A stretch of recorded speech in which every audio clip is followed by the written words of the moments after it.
Alright, so I thought you would have to take the U-Bahn to Harrow's compound, but nope. Turns out you take your own the mystery. The mystery machine is where you're actually some things. Yeah, take the van.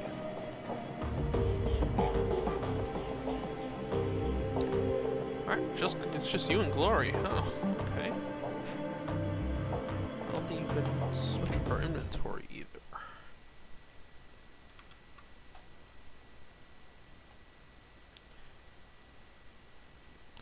Feuerstelle. The drive from the Cruise Bazaar to the Schonbuch forest was a long one. For over 6 hours, you and Gloria rode in relative silence, with only the sounds of the road for company. Now you find yourself crouching in the woods, watching, waiting. Off in the distance, the rustic exterior of Feuerstelle looks curiously warm and inviting, but you know what's waiting inside. The anticipation churns at your guts like a living thing. Eventually, a van pulls out of the compound's driveway and rolls out along the service road, before disappearing from view. Glory gives you a nod and begins to scramble forward. Harrow has left the building. It's time for you to make your way inside. Can I get her a different weapon? Oh. I can give her a shotgun, I guess. Oh, yeah, she doesn't have a data jack. That's so weird. She has all that hardware on her, but she doesn't have a data jack. I guess I should just give her the shotgun.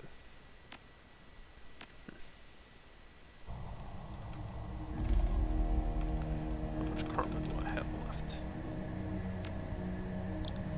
5 karma. That's not enough. All my summoning stuff is at 6, I think. The weathered edifice of Feuerstelle looms above you, dark and sinister in the chill night air. Despite the horrifying stories that Glory told you about this place, something about it feels strangely comforting. In the back of your mind, insidious voices whisper that you can stay here forever. Do you feel it? The lure of this place? Glory gestures with a limb of chrome and steel. When I was a kid, when I was whole, the pull was irresistible.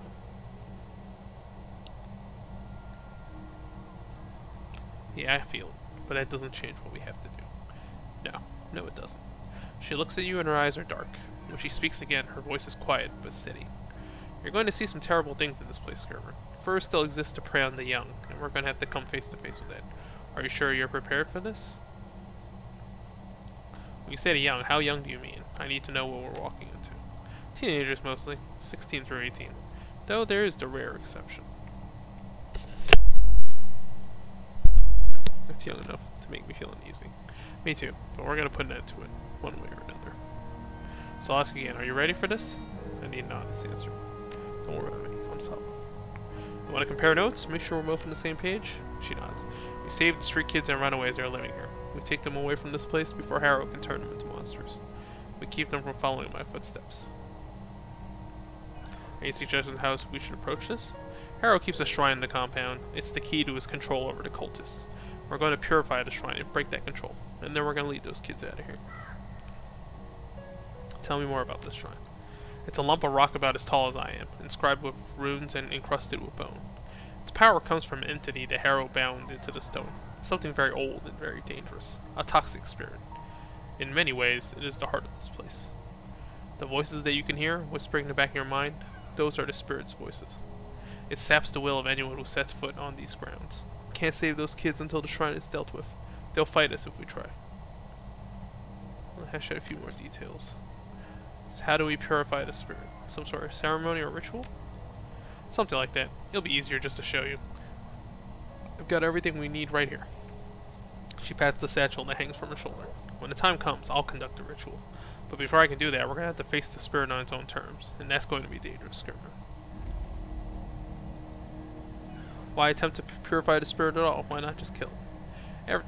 That spirit has its fingers in the minds and auras of every kid in this compound. If we kill it, those kids will get hurt.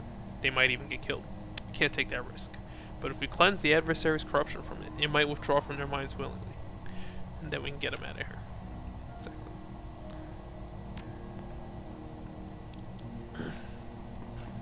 Hold up. Did we just go in? Can we go outside? Nope. Guess we're just going in.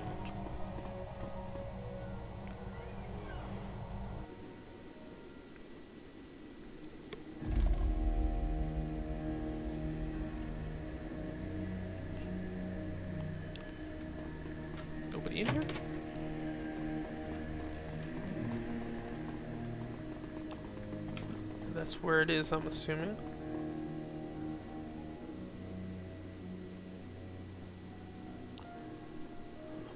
Oh wow, I don't have enough willpower to do it. The doorway shimmers with a faint red light. As you approach the door, you feel a squirming sensation in the back of your skull. Your limbs begin to tingle, then feel heavy. The closer you get to the doorway, the more of a struggle it is to continue moving forward.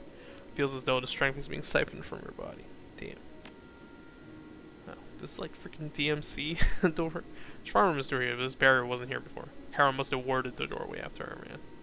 How do we get through? The ward is like a lock. There must be a key. Back when I helped Harrow run this place, he and I were the only ones allowed in the shrine room, so we look for whoever's taken my place. That's where the key will be. How will we know who that is? It'll be a girl. Harrow would never take a male as a second. He wouldn't want the competition. And her hair will be fire red.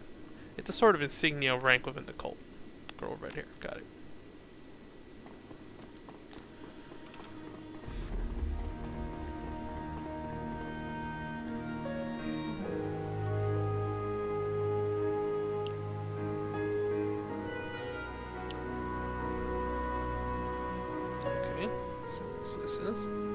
You can hear a distant murmuring sound coming from inside the room. Voices. 3, maybe 4 people, all talking amongst themselves. Can't make out what they're saying, but one of the voices sounds desperate. You've heard the tone before. It's the sound of a man pleading for his life.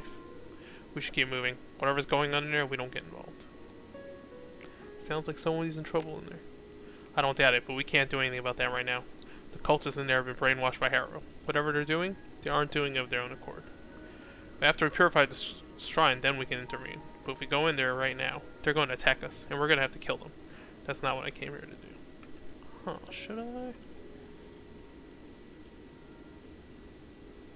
I guess we're not leaving without knowing what's on. You strain your ears to hear what the people in the other room are saying. As you focus, the sounds crystallize and become clear. Shouldn't have come here. The tools of government aren't welcome at Feuerstelle. You hear a soft sound. You recognize it instantly. A blade being drawn from its chief. We have a use for people like you. Please, think about this. I have kids at home, not much younger than you. The voice is low and full of dread.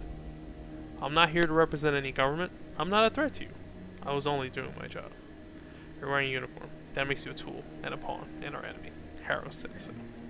I'm just a park ranger. I'm only here to do a wildlife survey. I didn't even know you people were out here.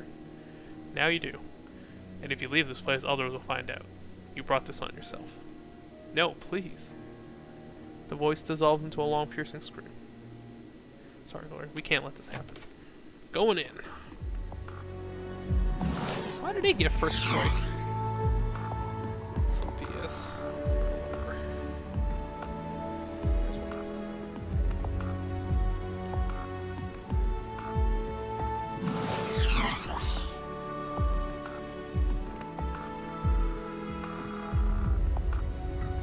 Shoddy time.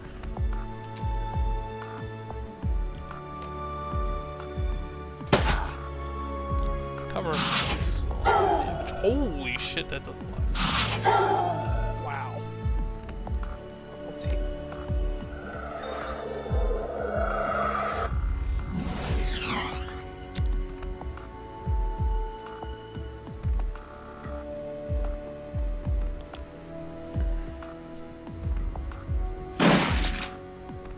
Gotta get him out of this cover. I might just go slash. Okay, well, they're next to each other, so I guess we're going for the twin slash.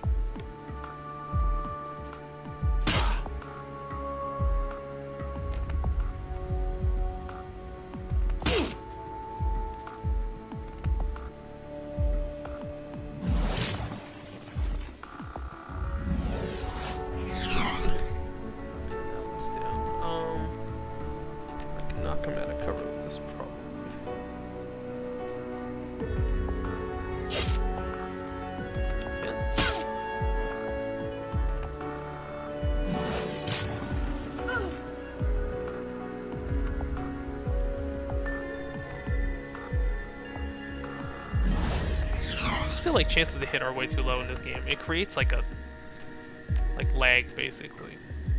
Well, it just drags things down.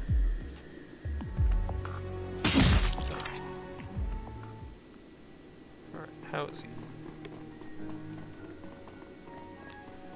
You step toward the park ranger. His eyes are wide, and they move from you to Glory and the scene of the carnage in the room. It takes you to a moment to realize that Glory isn't following you. You turn to her to find her standing in place, staring into bodies of the slaughtered acolytes. Her expression is unreadable. It had to be done, Glory. They would have killed him.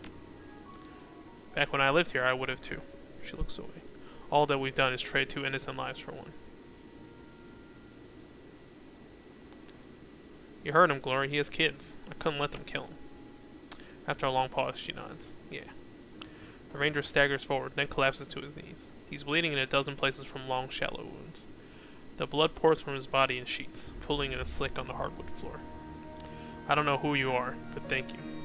Grimaces and claps a hand to his left forearm. Blood oozes between his fingers. Those monsters were going to bleed me out. They took turns cutting me. Carved out my arms like a holiday roast. Can you patch him up, Glory? She kneels behind him to inspect the damage. I can fix this. He'll need a trip to the hospital, but I can get him on his feet. Glory goes to work binding the park ranger's wounds. Within a few minutes, she staunched the worst of the bleeding. Thank you. He struggles back to his face. I think I can make it out of here on my own. My truck isn't far from here. When you get to the hospital, people are going to have questions. What are you going to tell them? He stares at Glory for a moment. Then his eyes flit to you. What do you want me to say?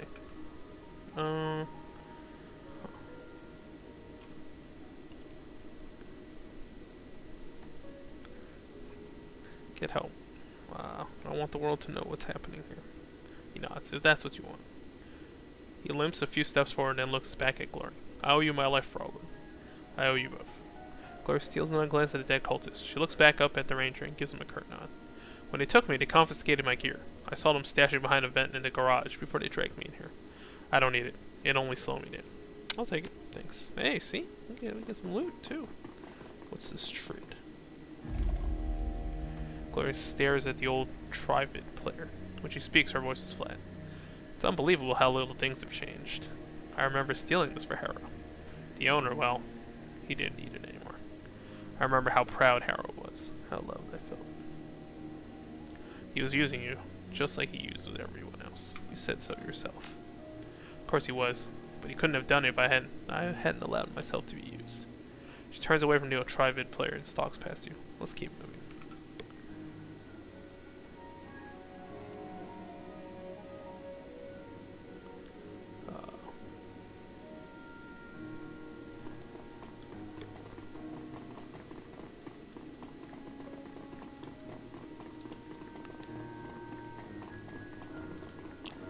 One do we go? Whoa, there's a lot of rooms.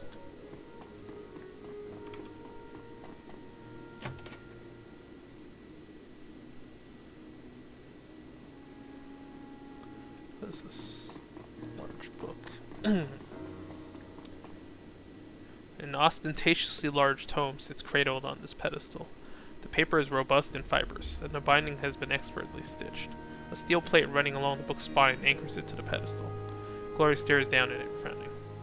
Harrow's manifesto, the handcrafted line of bullshit that he feeds to his initiates. We all ate it up with a smile and came away convinced that he was a genius. She lifts through the pages with an articulated finger. Looks like he's expanded over the last few years. It's at least twice as thick as it was when I lived here. Maybe there's something in there we can use. I wouldn't want to hang around long enough to find out. This is Harrow's personal library. He used to experiment in here. There were dangerous things in here, Skirmer. Sick things. I was never allowed in this room without Harrow. Nobody was. He said it was for our safety. I think he was telling the truth.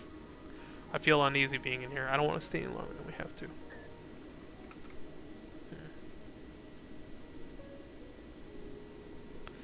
Let's see. Whatever Harrow's added to his manifesto could be important. I'm going to take a look. Alright, I'll watch your back, but try to be quick. You flip through the early pages of the manifesto, find what looks like a good place to jump in, and start to read. When I first set out on the path to free living, I realized that I have to rethink all my earlier assumptions about life. I'd have to question my own values and beliefs, and I need the strength to trust in the answers that came to me. The prospect was daunting, but it was also necessary. The road to true freedom is paved with unanswered questions. After all, you can't learn to be free from a book. The answers won't come from a Bible, an instruction manual, or a code of conduct. If you don't learn that, you'll never break your chains. The path to true freedom is one that each of us must walk on his or her own. What makes life worth living? What in life is truly valuable? And what is the dross that can be burned away? I spent weeks dissecting every aspect of my life to find the answers to these questions. Slowly, agonizingly, I pared down the list until 4 items remained. The 4 items became the cornerstones of my new philosophy, and the basis for everything Feuerstelle stands for. Love, the first cornerstone and the most important. Without love, life is bland and meaningless. Without love, we might as well be machines. Love what you do. Love the people around you. But above all, love yourself. Self-determination, the second cornerstone. Each of us must be his or her own shepherd. No more gods and no more kings. Well, reference in Bioshock? Let's go. Your life is your own. Lash out against anyone or anything that tries to treat you like property, which is funny because that's what he does. An assault is on your freedom is an assault on your whole being, and it must be met with an equally ferocious response. Charity, the third cornerstone. A miserly life is an empty life. If each of us is his or her own master, then nobody should live as a serf. By helping others along the path to enlightenment, so do we enrich our own lives. Passion, the final cornerstone. Complacency is poison. Be wary of it. Ambition is the key to a fulfilling life. Don't settle for what is. If you do, you abandon what could be. Hear a rustling sound behind you. Glory. Turning, you see a troubled look on her face. The ominous feeling is getting stronger, Summer. Feels like we're being watched. Keep going. Leafing through the middle of the book, you find a section dedicated to Harrow's rules of living. Be free. Be free in all things, and experience that freedom with your whole being. Body, mind, and spirit. Discard the oppressive traditions of modesty and shame that you've been indoctrinated with since birth. The free thinker has no use of them. Your body is a source of pride, of pleasure, and of succor, for yourself and for others. Enjoy it, and share that joy freely with those who desire it. Be selfish. Don't enslave yourself to others at the expense of your own happiness. Take what you want, and do so unashamedly. Our desires are an important part of what makes us human. Society has trained us to hide that part of ourselves from the world. I don't think I agree with that, definitely. Like, the whole point about society is wanting us to consume and indulge in our desires, right? Well, our society, anyway, I feel. But the free living person doesn't cower in the shadows. Own your desires and rejoice in them. Selflessness is ultimately dishonest, and dishonesty has no place in a free society. Show reverence. The free living person understands that the only true governance in this world is the law of nature. And that in nature, there is a hierarchy. The rabbit doesn't question the wolf. The mouse does not wonder why it must run from the cat. They do because they must. Their survival depends on it. As it is in nature, so it is at Feuerstelle. Know your place in the food chain, and understand the mechanisms by which you can better yourself. This is super self-contradictory. You leap forward and find that there are at least 20 more pages worth of rules. Each is worded vaguely enough to have multiple interpretations. Hear another rustling sound, moving behind you. She stares down at the rules of living, a look of disgust in her face. I'm getting the feeling that this entire thing is written in doublespeak. I doubt if there's a single statement in here that isn't contradicted somewhere else. That's true. She nods. A fact that Harrow and I used to our own advantage. We could justify just about anything by pointing to that manifesto. If an act is forbidden in one place, it's permitted somewhere else. If an initiate ever questioned our behavior, we could claim he just didn't understand the meaning of the book. The other kids will look at him as the ignorant one. It's all bullshit, like I said. Clever bullshit, but bullshit all the same. Claire freezes up. Her shoulders hunch and her eyes narrow. Skirmer. That ominous feeling, it's getting closer. There's something in the room with us, I'm sure of it. We need to get out of here. Now. Let's finish it. The final pages of the manifesto devolve into semi-cohesive rants about anarchy, social Darwinism, free love, and the Horned God. You've seen this kind of thing before. Harrow's philosophy is collapsing under its own weight. Unfortunately, none of his cultists seem to have caught on to the effect. Done. This philosophy of Harrow's really starts to break down. Glory lets out a startled cry, cutting her sentence short. Out of the corner of your eye, you see her wheel to face something behind you. All at once, the room fills with a slaughterhouse smell. A smell like blood and bile and feces. The stench of an abattoir. Ooh. As you turn, you catch sight of something sliding into the world. It looks like a charred man, with a pair of tortured faces where its shoulders should be. The thing burns like a Roman candle, spitting white-hot sparks in a fiery plume. An oily substance runs down between its dangling legs and splatters onto the floor. And where those drips land, they burn. Well, gotta fight it? Sure, no problem. It's just the spirit. Ooh, that hurts. Wait, how am I flanked? That makes no no sense. Okay, I'm gonna go here. Shoddy the hell out. Now look at it.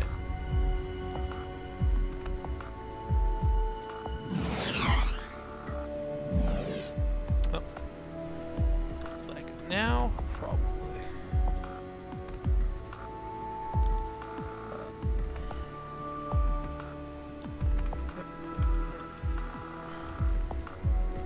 Sorry about this.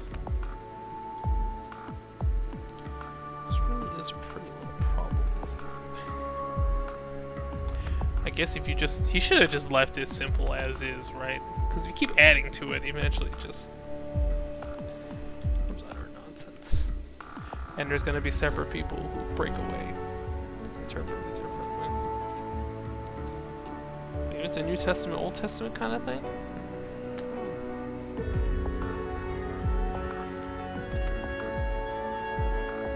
The music is surprisingly, like, calming. You're fighting like an abomination. Okay. The body of the thing that attacked you begins to dissolve at the moment of death. As you watch, its tissues break down into a growing slick of bubbling pitch and rendered fat. What the hell is that? Something from another place. Glory stares at the remains of the creature, now a dark stain on the library's floorboards. Like I said outside, the boundaries between the physical world and astral space are weak here. Things can come through.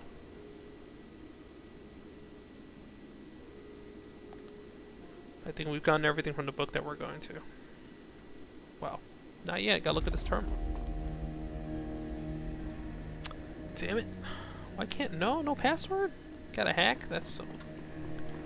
Like, just so much stuff that rewards a hacker character, I guess. What's in here? What's in the fridge? Hey. Get the munchies. What do you got? As you open the door, a whiff of ammonia sticks in your nostrils. Watery light glints off the door's polished interior. The fridge is neatly stacked, full of large plastic bins, all tightly sealed and neatly labeled. It's hard to tell through the opaque plastic, but they appear to be full of meat. Expected. You pop the lid off a container to take a closer look. The first thing that hits you is the smell. The meat in here is beyond rancid. White mold frosts the side of the bin, and it's all you can do to keep from kegging. As you rush to put the lid back on, you recognize a familiar shape in the rotten meat. A mangled human hand. What the hell is this, Glory? Ritual supplies. Glory's voice is flat. The adversary prefers them aged. Harrow teaches all the initiates how to do it. How to harvest the meat, how to store it, how to label it. Nobody likes doing it first, but you learn. By the end, it doesn't even bother you anymore. It's beyond fuck. We need to shut this place down.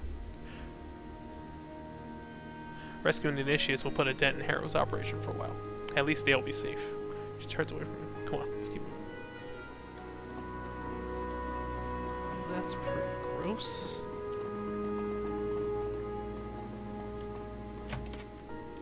What is this?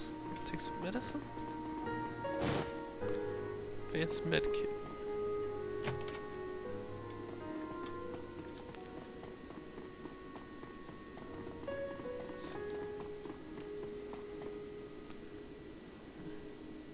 This is the initiative dormitory. The new arrivals are brought here. There's still hope for these kids. Harrow hasn't had a chance to ruin them yet.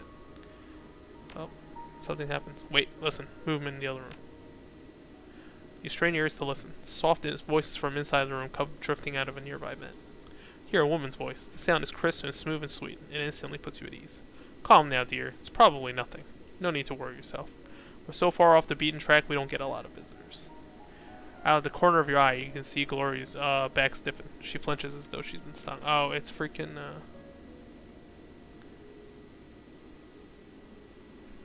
It's probably Martha, right? No, another voice, high-pitched and pleading. An innocent boy. What if it is somebody? What if the bad people have found us? What if they follow me here? What if they come too? The female voice cuts in soft and comforting. Well, then we'll send them away. You're perfectly safe here. You have to believe that. Don't worry, dear heart. Harrow won't let anyone hurt you. Not here. Not in this place. Not ever again. Hear another boy's voice. This one's deeper. Are you certain, Martha? Be positive. Be calm. All of you. As long as you're here with us, nothing bad will ever happen to you. Is this your Martha, Glory?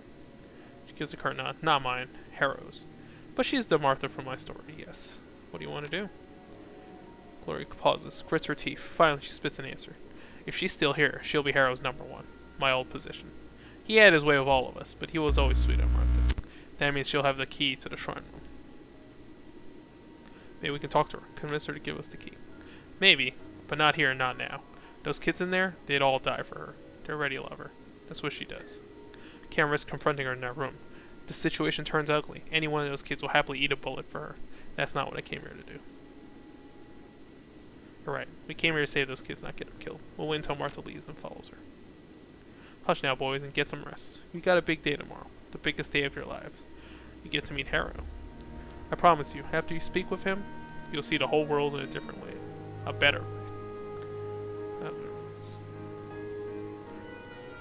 Well, the coast is clear. We can handle the initiates. They're just a bunch of scared kids.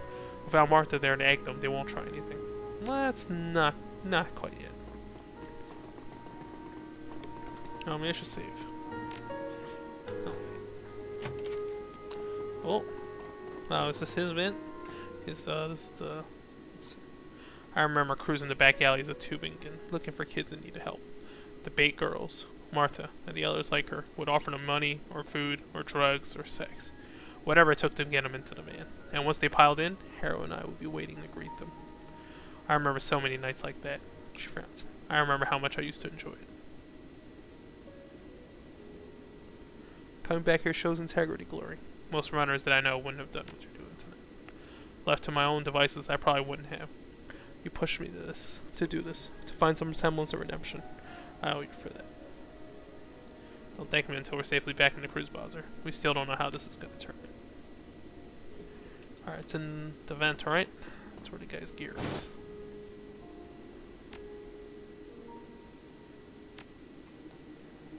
Premium med kit? Sure.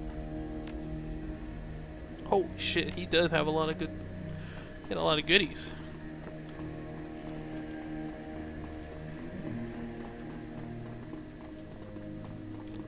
What's in here? You hear voices speaking in low tones through the wood of the floor. Can't make out the words, but regular choruses of rough laughter tell you that the people on the other side are enjoying themselves. More of Harrow's acolytes. If we walk through that door, they'll attack us, just like last time. How do you know they're acolytes? I can't make out what they're saying. Because I spent time in there. A lot of time. That room is for acolytes only. On a rare occasion the initiate is invited in, he usually doesn't come back out. What is it, a dorm or a lounge or something? Mouth tightens. Yes, you can call it that. A special place for Harrow's inner circle. The acolytes and the bait girls and Harrow's wives. Martha and I used to spend a lot of time in there.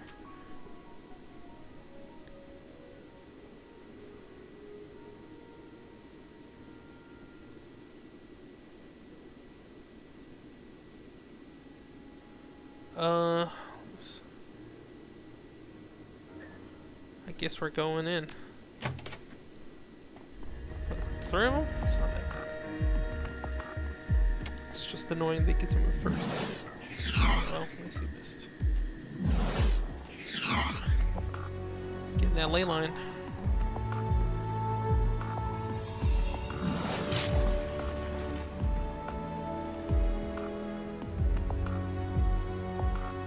They don't have grenades, do they? I don't think so.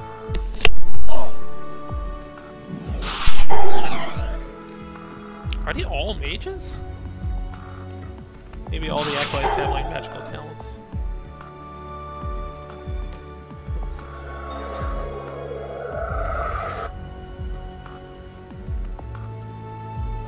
Maybe I should. No, I don't have enough. Like covering this.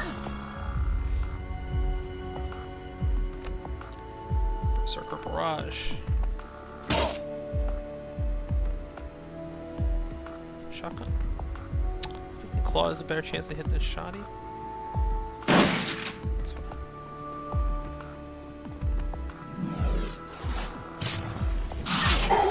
Got the S.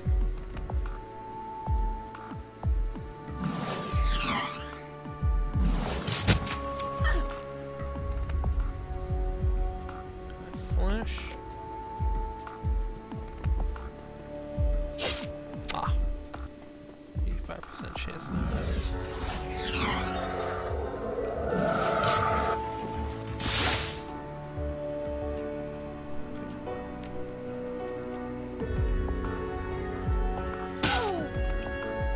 Is that a cover?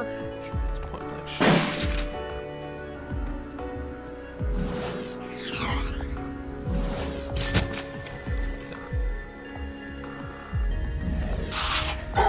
Oh, that's a lot of damage. Healer?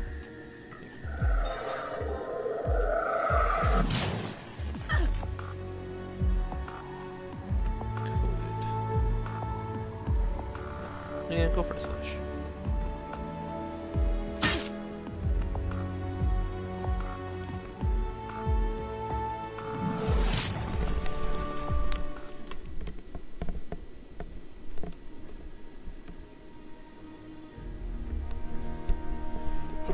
Oh, sorry guys. Just...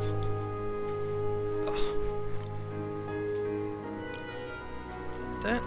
Just gotta... let's take a look.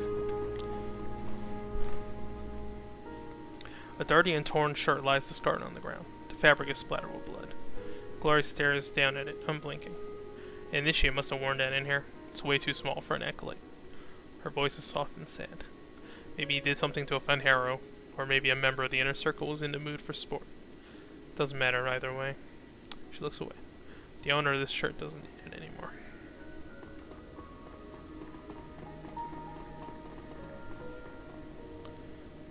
Hanging against the wall, you find a grainy photograph that has been mounted to a wooden panel. The wood looks like it was recovered from a construction site. It's rough, splintery stuff, and there are a few nails jutting out of it at odd angles. The photo depicts a pair of teenage girls in ratty clothing, posing against a forested backdrop. The two are entwined in a loving embrace. One is leaning in to plant a kiss on the other's cheek, and the other one is smiling. The smiling girl has a head of fire red hair. It takes a moment to realize what you're looking at. The red-haired girl is Glory. In the picture, she looks vibrant, happy, and alive. You don't recognize the other girl's face, but from what Glory told you about her past, you guessed that it's probably Marta. Glory stares at the photo. Her face is devoid of expression. After a moment, she closes her eyes. Happy. It's a picture of you and Marta? Yes, taken during the early days, shortly after I arrived here. Harold was holding the camera. He told us how sweet we were, and how happy he was to have us here. She shakes her head. This place, those people, I loved them so, so much. What a goddamn fool I was. A glint of light catches something small and delicate hanging from one of the nails in the wood. Leaning in, you can see the object clearly. A thin ring made of braided silver wires. Now, this is probably important.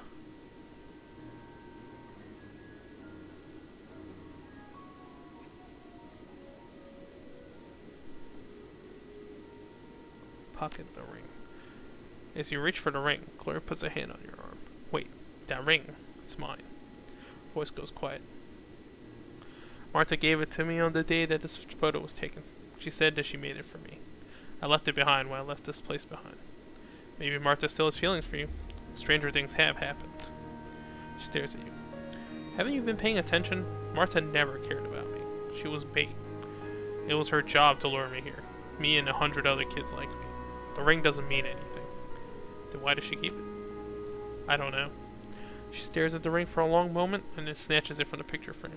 She tucks it away in her satchel. It was mine, so I'm taking it. Now let's keep moving. Alright, are we going to use that to break the... save time? Probably? Alright, well, no way to save. We're going in.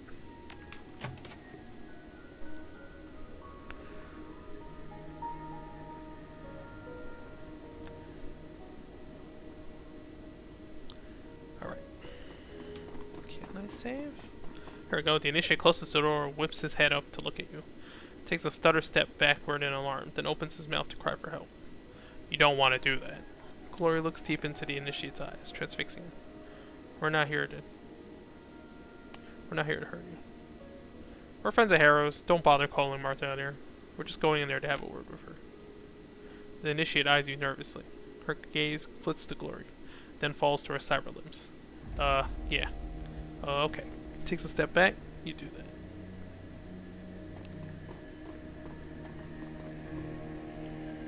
The initiate by the door is staring at Glory's limbs, her eyes wide. She's a mousy little thing, probably somewhere in the vicinity of 17 years old, with purple contact lenses and a shock of blue hair. She glances up at Glory, blinking. You used to live here, didn't you? I've seen your picture here before. You shouldn't have been in that room. It isn't safe for initiates in there. It was a dare. Please don't tell Martha or Mr. Harrow. I don't want to get in trouble. I won't. And to answer your question, yes, I did live here. I was like you. A scared kid, brought here by Martha for a chance at a new life. I like Martha. She's so nice. I always feel safe when I'm with her. Most adults aren't like that. They either don't notice you, or they do it for the wrong reasons. But Martha, she cares about us. There's a long pause, and Nisha looks to you. Screwing up her courage, she speaks. Can I ask you a question? Go ahead and ask away. Well, I overheard Martha talking with Mr. Harrow yesterday. I think they were talking about our meeting with him. The one that Martha is just telling us about. Where we'll learn to see the world in a different way? Go on. Well, I couldn't really hear the whole conversation. It was all muffled. But what I could hear was kind of weird. Mr. Harrow said some stuff about a shrine, and then it sounded like he changed the subject, because he started talking about dinner. Something about chopping up meat. Well, Martha got real upset. Said, they're too new. They're not ready. Make the older ones do it. Stuff like that. But then Mr. Harrow said some other things, and then she calmed down again. When she left, she was smiling. I was just wondering, do you know what they were talking about? I want to make sure that Martha's okay, but I can't ask her about it, because I don't want her to find out I was eavesdropping. Huh, is this important?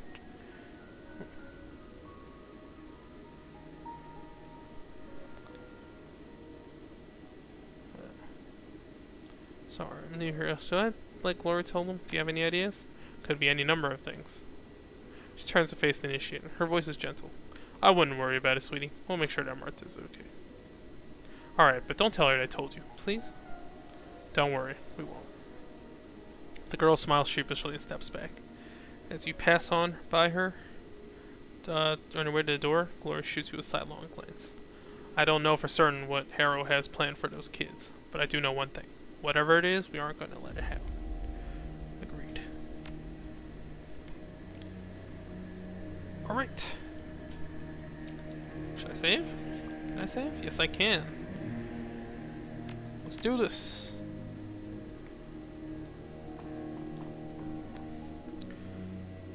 Martha is just on the other side of this door. However this goes, we're going to have to move quickly afterward. If she dies, Harrow will know it. And I don't trust her to keep her mouth shut if she lives. So we take the key to the shrine room, break through the ward, and confront the spirit. Are we clear on that? Crystal, let's do this. Should she get a portrait? Is she important enough to get a portrait? The woman in this room is lovely. Full lips contrast artfully with her fine elvish features, and a tumble of fire-red hair spills down her shoulders. Beyond her physical beauty, there's something inherently approachable about her. She exudes an almost palpable aura of kindness and warmth. Martha, Glory's old lover, the lure that Harrow used to draw her and so many others to Feuerstelle. She looks up with a start at the sound of your approach. Her eyes go wide at the sight of Glory. As she takes in her cyborg, her mouth falls open in horror. Glory? Yes, Martha, it's me. Glory's voice is cold. It's been a long time. It has. Martha swallows. The horrified look hasn't left her face. Glory, what have you done to yourself? What I had to do. I got out, Martha. This was the only way. Oh, Glory. All at once, the horror on Martha's face is replaced with an expression of profound sorrow. I am so sorry. Martha steps forward, her arms extend to wrap Glory to hug. All at once, something in Glory's face changes. Her skin goes from pale to pallid, and her breath becomes ragged. She takes a step back and raises her claws in a defensive posture. Her voice frosts over with cold rage. Don't you touch me. You're one of Harrow's creatures. You always were. Martha stops short. One of his creatures? Glory, what are you talking about? I don't know. This is...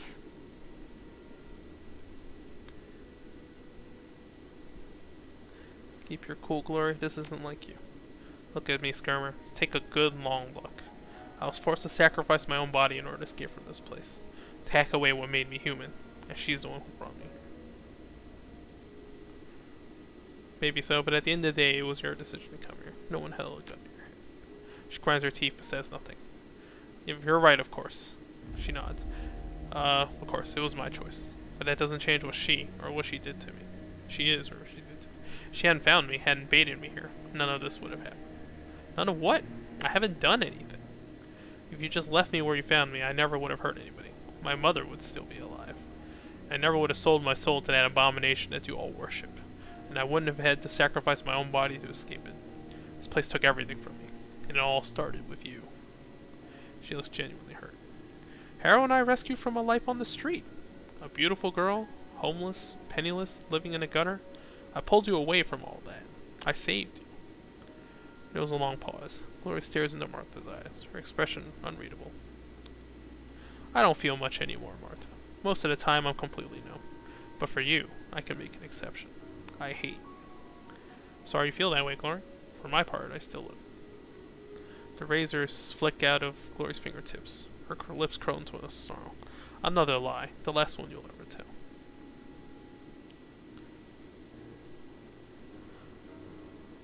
I think we should hear her out. Something strange is happening here.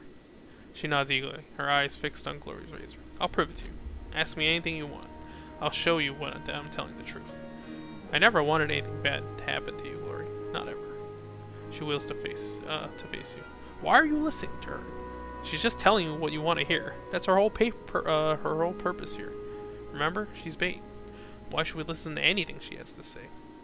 Oh, we're gonna use the ring because of this and the photo that it was nailed to. If she were lying, she wouldn't have kept them all these years. Glory stares at you for a moment, naked hostility on her face. Then the razors slide back into their housing with a click. Alright, Martha. Convince me. Convince you of what? That I'm not a monster? I don't know how to do that, Glory. You start by telling me how you sleep at night. You know what happens to the kids that you bring here. You know what happened to me. But you're still luring them here, into Harrow's clutches, all these years later. So tell me, how do you live with yourself? Explain it to me. For a moment, you can see the conflict behind Martha's eyes. If cognitive dissonance had a face, it would be hers. Confused, frightened, angry, at war with herself. For a moment, she struggles to speak. Then the whispering sensation you felt outside of the compound comes back and her face changes. The muscles of her brow relax and she appears to be at peace. Why are you asking me this, Glory? You already know the answers. The kids here, they aren't being hurt. They're walking to the path to a free and pure life, just like Harrow taught us. I haven't even been in Feuerstelle for an hour, Martha. In that time, I found evidence of horrifying levels of abuse. She flinches in agitation, but you hear the whispering again. She calms herself. Her joyful smile widens. Nothing that happens here is without reason. Harrow is a great man, a prophet. When you meet him for yourself, you'll understand. He'll make you see. She's too far gone to parse what you're saying, Skirmer. After so many years living here, I don't know if she even knows what normal feels like anymore. She steps forward and grabs Martha by the shoulders. It's a curiously soft gesture. Martha, if what you're saying is true, if you ever really did care for me, then please, give me your key. It's important. She blinks. Key? Whatever you use to get past the wards outside of Harrow's shrine. I need it. Don't ask why. Just do this for me. You owe me that much. She looks momentarily conflicted. Then the moment passes. No. Harrow said that I had to guard this. He told me that I could never take it off. I can't question one of Harrow's orders. It would be wrong. Oh, yo, were you going academic on her ass? Don't you see anything ironic about a cult devoted to freedom and rebellion with a totalitarian leader? She blinks. Clearly she doesn't understand. Martha, if Harrow actually believed in the rules that he's taught you, he wouldn't have a problem with you questioning his orders. She blinks. Then that whispering sound returns, soft and insistent, and the flicker of unease on her face is replaced with an easy smile. You just don't understand. You don't see the beauty of Harrow's vision. You don't feel the love. Then maybe you could explain it to me. Maybe if you could answer my questions, I'd be able to see the light. She nods eagerly. Yes, yes, please. Go on and ask your questions. I'll explain everything, and you'll see for yourself how perfect and right our way really is. How beautiful it can be. I've read Harrow's manifesto. It looks like he spends a long time talking about charity? She nods eagerly. Of course, charity. The kind that I practice when I rescue young people from the streets.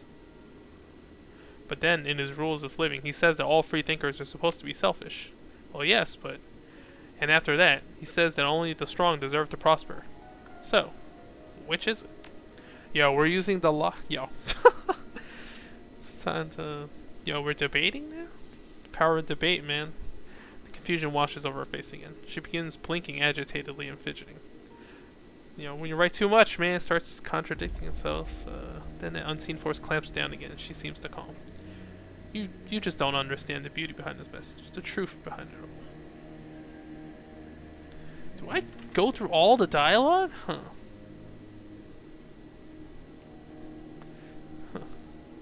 Talk about the lounge, okay. Glory said the two of you spent a lot of time in the lounge back when she lived here. What did you do there? She shrugs. The usual. Drink, play games, have sex, watch the trid. The sort of things that lovers usually do in their free time. Why do you ask? Because we found a tattered, blood-stained shirt in there. It looks like it came from an initiate. Martha's forced smile falls. Her brows furrow, and suddenly she looks afraid. Well, that could have gone there some other way. It doesn't prove anything.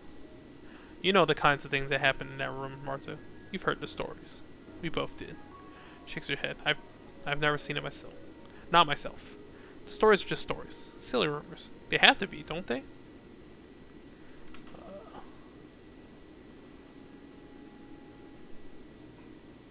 Harrow's hurrying the runaways that you bring here. You can see that, can't you? How so?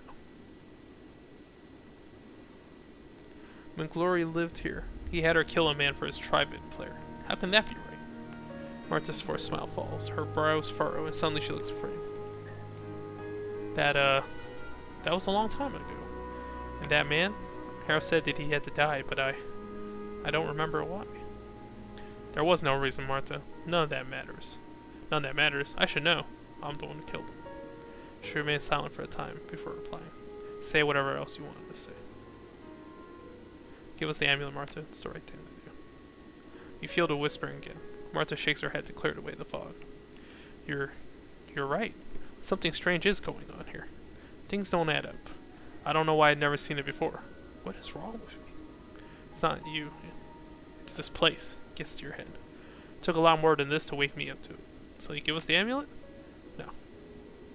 I can't go against Harrow's wishes. He told me never to take it off, and I won't. But I will come with you. If I can help save those kids from what's happening here, that's what I have to do. Alright, that's fine with me. In that case, let's move on to the shrine room. I'll get you through the door. I won't let any more children come to harm. She's been doing this for like 20 years, and then after some debate, she's okay to just... Wait. Well, we convinced her.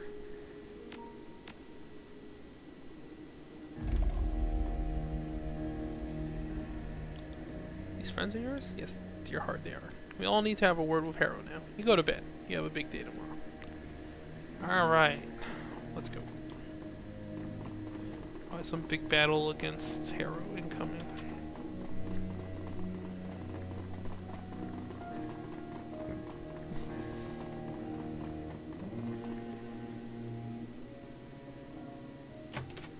Oh, as you step forward, the scintillating red light that streams from the doorway flickers and dies. There's a strange, lurching sensation in your gut, but that clears almost instantly. The door swings open with a touch. Seems to have done it. Glory nods, then reaches into her satchel. Her hand comes back out, clutching a small jar. I'm going to put a smear of this on your forehead. It's a sort of alchemical balm.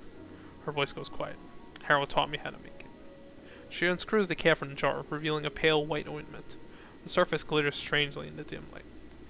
If you have ever wondered where my share of the take from our jobs come from, this is the answer. Powdered orichalcum isn't cheap. Orichalcum? What the hell is that? An alchemical alloy. It's inherently magical. Hell yeah, we use it in all the fictions. Orichalcum sword they use in Yu-Gi-Oh? It's inherently magical, hellishly difficult to make, and incredibly expensive. It's also the key ingredient of a lot of magical foci, and it's what makes this balm react the way it does to astral energy. She dips a metallic fingertip into the jar and begins to stir. The boundaries between the material world and the astral plane are weak here. This stuff acts sort of like a lens. It focuses your perceptions, makes the haze real. Martha cuts in. Her voice is full of wonder. It lets you commune with his servitors, the emissaries of our great master, the adversary. She applies a smear of ointment to her forehead. Looks like a glob of some glittering white paint. Not the way I would have put it, but yes. With this, we can deal with the spirit on its own level. I've only done this with Harrow before. He warned me never to try it without him. She shivers. There are strange things in the place we're about to visit.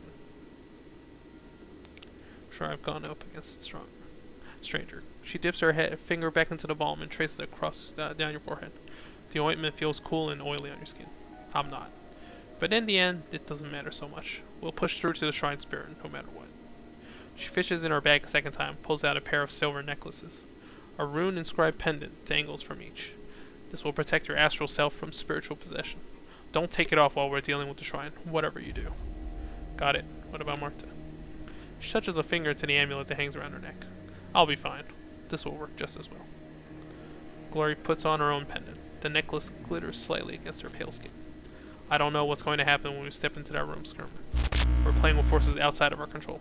Ready to do this? Ready's all over me. Marta smiles. Her eyes glitter with anticipation. I'm ready.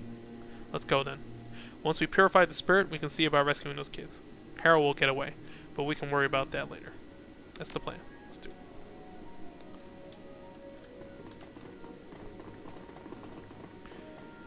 What's gonna happen in here?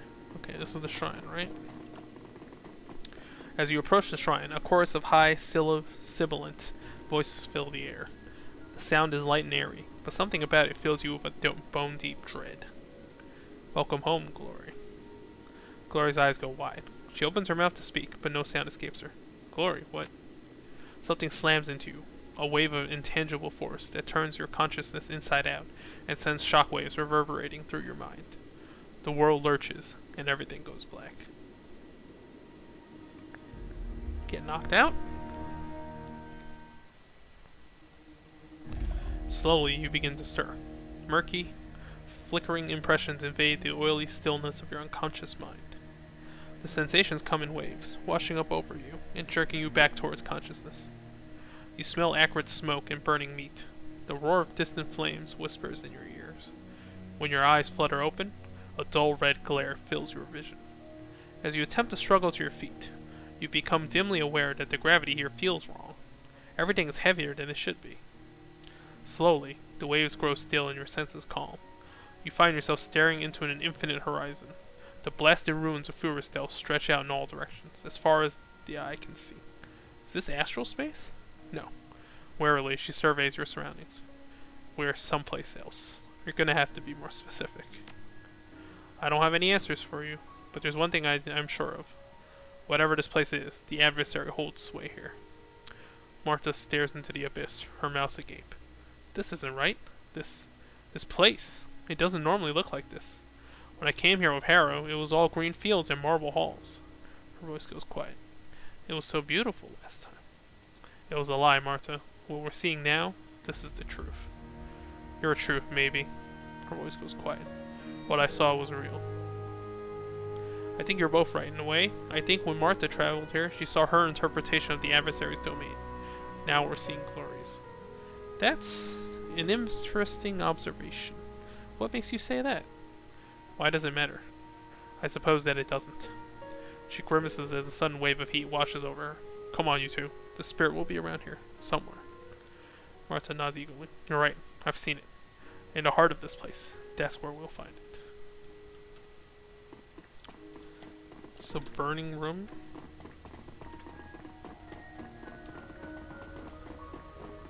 What's over here?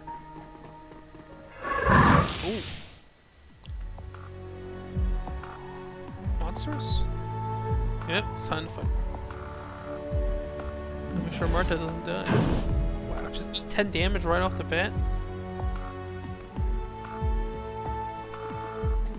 Here.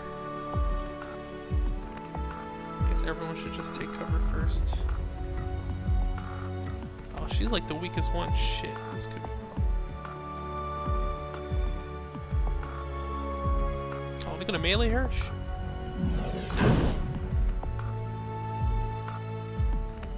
Myself. Guess I should. Shoddy? Slash? Ooh, 90%. That's pretty good.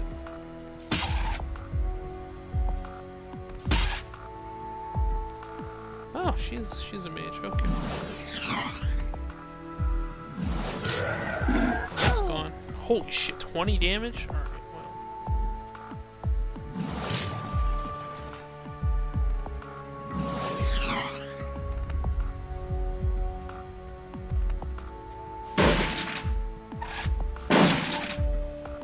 Oh, and she's stunned. That's the worst part. Well, she missed.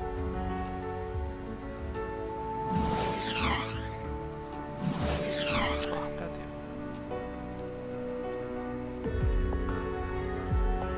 Well, she has pistol skills. She's up to 2 arms, right? There you go. Oh, she heals 20 HP from that. That's really nice. All right, so you heal from your most recent wound when you finish a fight in this game. And there's more, because of course there is. Some straight up more enemies. I guess we'll wait for them to come to us. Actually, hold up. Yeah, I'll just leave them to us.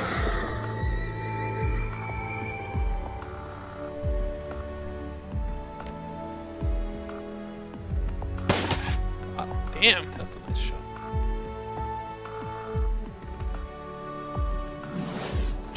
She's not as good at casting. Guess you can't expect her to be. Why is the big guy the healer? That's really weird.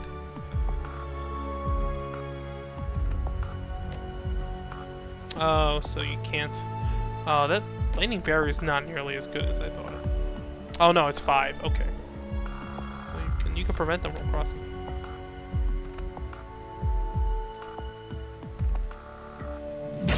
Lightning barrier.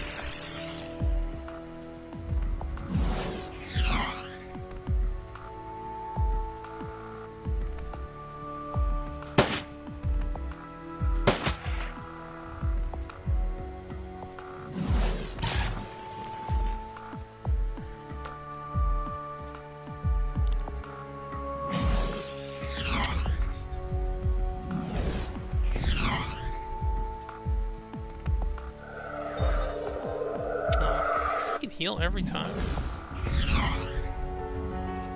Can't move forward. Are we still? Yeah, we're still eagle accuracy though.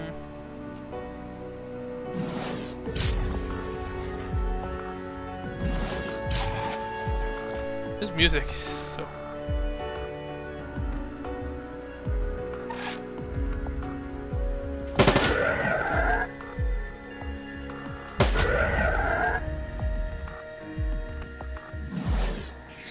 Oh, Marta has heal too. That's excellent. Sure. 1 whole damage.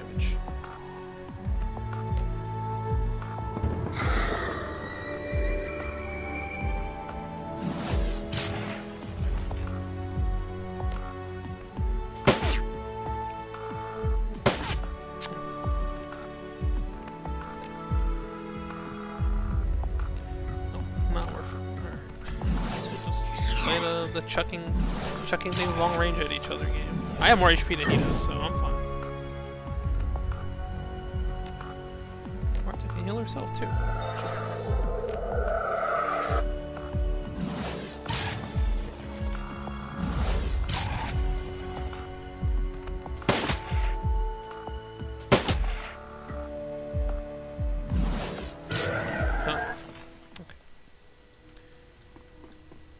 Fighting our way through hell, basically. Is this it? This totally looks like it right now. Oh, whoa, what the hell is this? The thing hovering before you is hideous. Its broad chest is jacketed in scale-like patches of burning coal, and its many sets of antlers shimmer with heat. It smells like a barn fire. Wood smoke, burning fur, and blackening bodies. At the sight of it, Marta falls to her knees. Tears stream down her cheeks, and she stares up at the spirit in whimpering supplication. Marta, we welcome you back to our domain, child. It speaks in a chorus of clear, lilting voices. You don't hear them so much as feel them. The sensation is strange, like hundreds of butterflies fluttering in your chest. You remain silent until you are addressed. Do you understand? Marta nods mutely and clasps her hands to her chest. Ragged breaths heave out of her. She looks like a woman possessed. Good. The fluttering feeling swells, and you feel your knees go weak. Marta sobs with joy. Glory, welcome, child. What a pleasure it is to see you again. Glory steps forward, trepidations on her face. Standing before the towering form of the spirit, she looks frail and small. She takes a deep breath, steels herself, and speaks. I know what you were, spirit, before the adversary twisted you, before Harrow bound you into this rock. She drops a hand to the satchel at her side. I can help you to be that again. All you need to do is let me. The spirit chuckles, a strange, warbling sound that sends a shiver down your spine. We are not in need of help. We are a great master's servant, just as Harrow is, just as you are, despite your misguided attempt to cut away his love from your heart. The voices in your head soften, become sad, but the fluttering in your chest turn like the buzzing wings of a swarm of blowflies. You have mangled yourself beyond repair, and you did it to spite him. He who was your greatest benefactor. You betrayed him, child, but he loves you all the same. Let's see.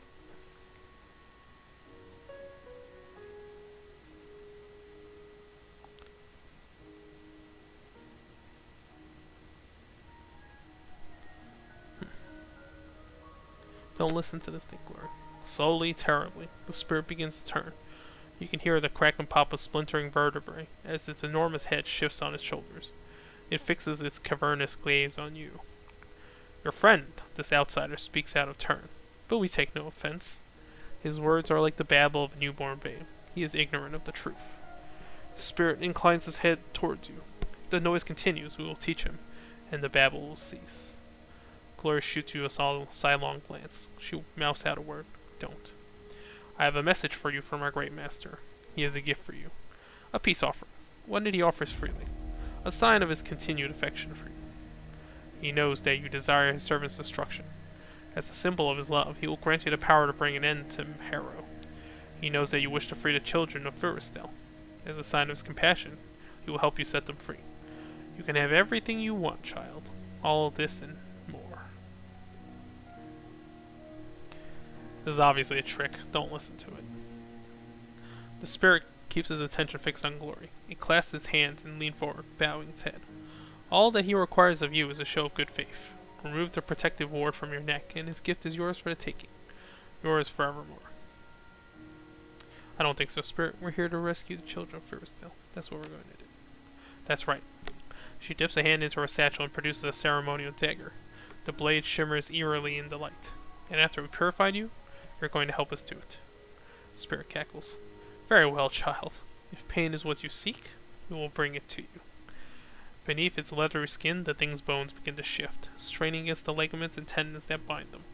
A hideous cracking sound fills the air as its skeleton splinters and pops. As you watch, the spirit's body begins to rupture. Great lesions open up in the creature's chest and back, and its ribcage cracks from some horrible internal pressure. The spirit's chest heaves, and a foul liquid pours from the rips in its flesh. A flash of light stabs your eyes, and when your vision clears, you find 3 identical spirits floating before you. Death comes in many forms, child. The fluttering sensation in your chest grows into a rasping pain that steals the breath from your lungs. Feels like you're being eaten alive. Yours will be swift and brutal.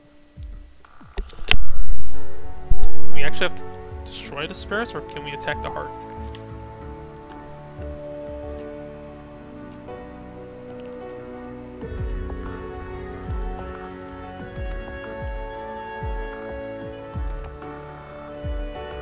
So, this is like the Yardovich fight from, for people who don't know, this is like the Yardovich fight from Mario RPG. Oh, I don't know why I didn't just do the swing. That would have done well. No, that's not very well. Okay. I don't think he has an AoE, does he? We'll see. This one? That's not very wow, I just guessed wrong. Okay, I was wrong. He does have AoE.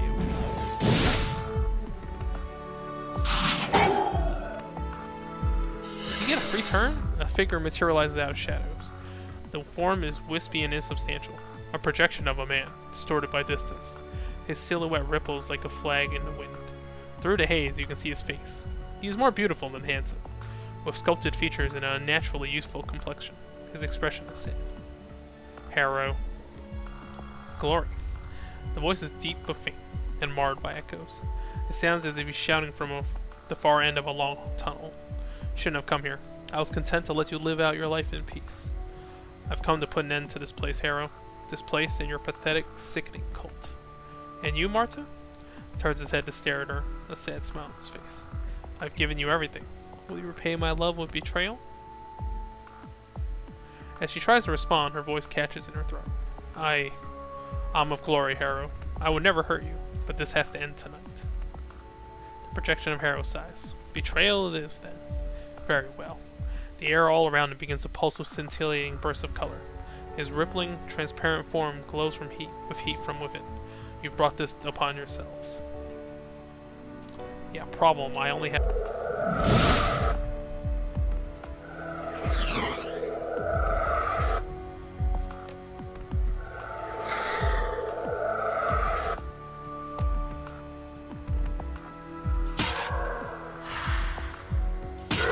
We did it. Jesus, that took forever. Weakened, the spirit's form flickers and sparks. The burning coals that cling to its body fall off in clumps, and its searing antlers begin to cool. The chorus of lilting voices warbles and shrieks as its body transmogrifies into something else. Through the haze, you can see the Harrow's eyes go wide. At once, his rippling silhouette begins to fade back into the shadows whence it came. His body becomes insubstantial. Go ahead and run, you fucking coward. Run back to the real world, whatever hole you crawled out of. We'll catch you. Shadow. In the shape of a man smiling back at you. The distance in his voice has increased. It sounds like he's shouting from miles away. I don't think so. You don't even know where the real me is, Glory. Oh, don't worry, we'll find you. We're good at that sort of thing. The projection flashes you a condescending grin. Believe whatever you like, fool. It won't do you any good. Years from now, I'll still be doing what I do, and you will have accomplished nothing. We've stopped you for now. The kids that you lured here are someplace else. That isn't nothing, Harrow. It's everything. The projection chuckles. The sound is thin and hollow. You know better than that. But nothing makes me happier than the sound of you lying to yourself. Goodbye, Glory. The shadow dissipates and Harrow is gone. Run away, coward. Run far, far away. We'll find you. Glory continues staring for a long moment at the spot where the projection of Harrow vanished. Her expression is unreadable. Slowly, she turns away. The spirit's writhing form continues its transformation. Twisted claws buckle, break, and reform. Charred bones begin to heal. The barn fire stench of it slowly dies away, replaced by an array of more pleasant smells. Oak and pine and mineral oil. Rustic feast and mulled wine. As it cools, the spirit raises its head.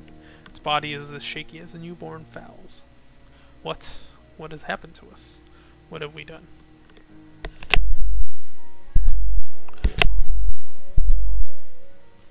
Did what the adversary wanted to do. Use your imagination. But we couldn't have. You don't get to run from this. You've committed unspeakable acts, spirit.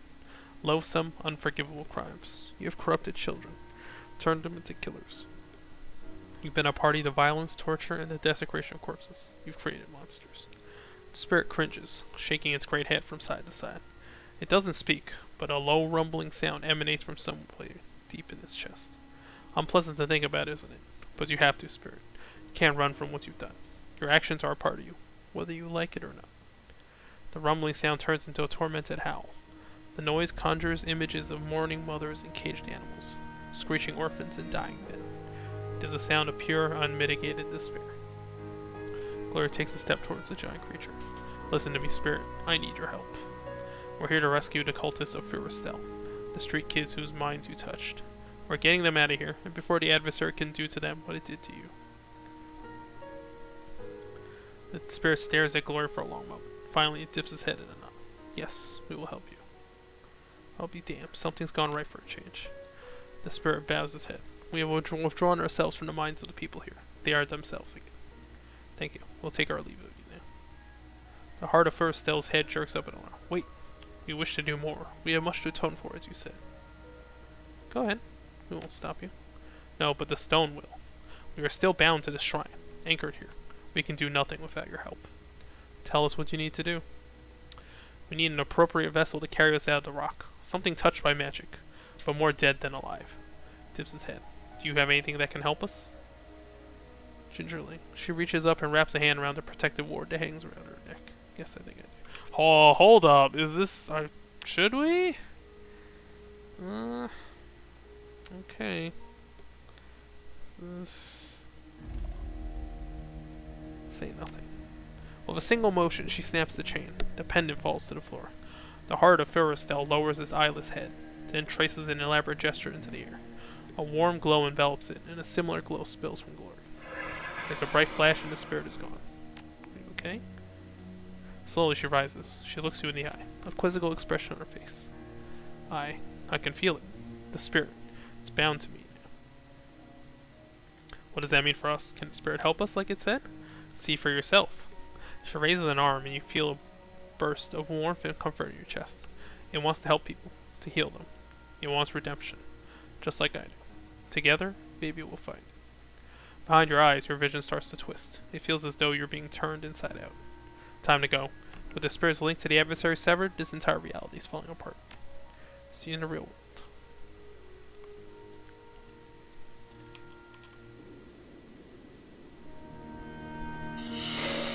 Slowly, you swim back to consciousness. Struggling to your feet, you find Glory already standing in alert. I can feel them. The spirit set them free, but they're trapped somewhere in the complex. Best to get to them in a hurry then. This place feels like it's shaking itself apart. Be on your guard. The connection between this compound and wherever we were is breaking down. As that place disintegrates, more and more things are spilling through. Say no more. We're getting out of here. Not without the cultists, but yes. Let's get moving. Alright, let's go to the... We're gonna fight more monsters? Don't tell me. Oh.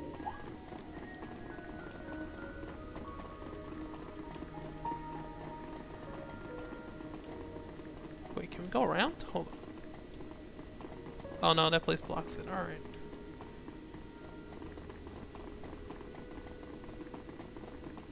Clear rubble. What about the people in the other,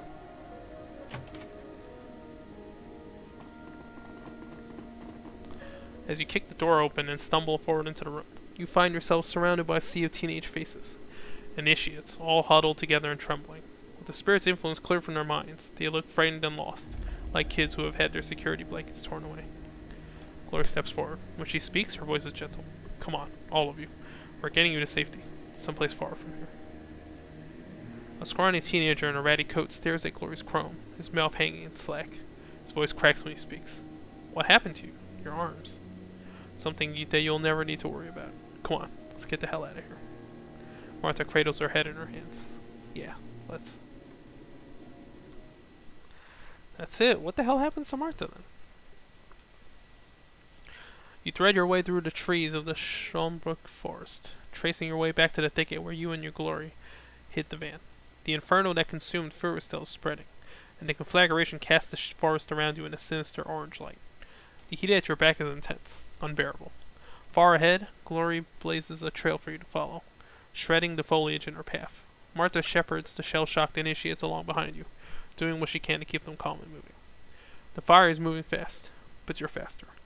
As Martha helps the last of the kids into the van, you put the vehicle in gear and punch the accelerator. The burning ruin of Feuerstelle recedes into the distance, a glowing speck in the rearview mirror. The peace and safety of the cruise bowser lie ahead. Are they just gonna live here now?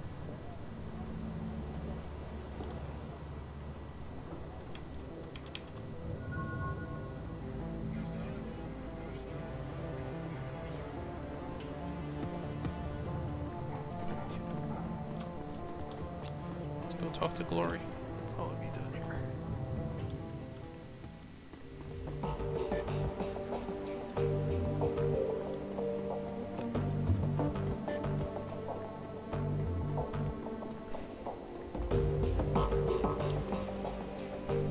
Glory stands, an introspective look on her face. At the sound of your approach, she turns to face you. She nods at you. Thank you for your help at Feuerstelle. Couldn't have done it without you. Let's talk about that. After the things we saw in there, I'm not surprised. Go ahead, Skirmer. I'm listening. Harold got away, just like you said he would. She frowns, yes. And he's already putting distance between himself and the Schomburg forest. How do you want to go about tracking him? Finding Harold is going to be a full-time job. I can't track him down while we still have a great dragon hanging over our head. After we dealt with Valclair and the Fire Wing, I'll devote myself wholeheartedly to finding that bastard and finishing this. But for now, we need to keep our eyes on the road ahead. How are things going between you and Martha? She smiles sadly. They aren't. I'm glad that she's still alive. In time she'll heal. But she has a lot of unwanted baggage to deal with. A lot of psychological trauma from the time she spent with Harrow. She still worships him, you know? It was all that I could do to keep her from running off after him. So where is she? Somewhere here in the cruise bother? No, I offered, but she wouldn't come. She still thinks of cities as places she needs to save people from. I don't know where she's going to wind up. I don't even think that she does. But when she gets here, she'll reach out to me. That much she promised. She looks away. Let's talk about something else, girl. I'd rather not dwell on this matter. What did you wind up doing with the cultist that we rescued? Did you send them to Samuel? No, he has enough to worry about keeping the people of the cruise bots safe. Those kids that we rescued, they've been damaged by Harrow's philosophies. They can get better, but it's going to take time. Trying to integrate them into our society too quickly would be dangerous. So where did they go? Took them to the talismonger, Algernon. He said that he knew a place where they could get help. It won't be easy for them, or quick, but they'll get better in time. Is that it? Oh, I guess we're done. No level up either? Damn. Achievement unlocked. Still no level 6. That makes me sad. Alright, I guess that boss fight took really long. Alright.